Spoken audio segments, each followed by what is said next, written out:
একটা অন্য ধর্মের মানুষে ভাইজানকে কতটা ভালোবাসে। ভিডিওটা কেউ স্কিপ করবে না, দেখে বাবা চলে আসুন চলে আসুন আবার আসুন আচ্ছা খুব ভালো লাগছে। আচ্ছা মালিক আপনাকে ভালো রাখুক, সুস্থ রাখুক, সমস্ত বিপদ থেকে মালিক হেফাজত করুক। কই ধরো কমিটির সহযোগিতায় আপনার পাশে আসতে হবে। আচ্ছা ঠিক আছে, ভালো থাকেন ভালো থাকেন। অবশ্যই না অবশ্যই, আমরা তো সবাই মানুষ, ঠিক না? আমরা সবাই বাপ আদম মা হাওয়ার সন্তান। আমার এই দাদা বলছে আমাকে ভালোবাসে, এরকম হাজারো মানুষ ভালোবাসে, আমিও ভালোবাসি।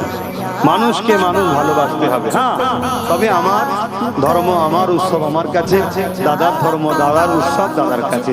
বাকি সব জায়গায় আমরা মানুষ, রুজি রুটি কারবার ব্যবসা বাণিজ্য লেনদেন সহযোগিতায় সব একসাথেই থাকতে হবে। কথা বুঝে আসছে? যাই হোক, বসুন না চলে যাবে।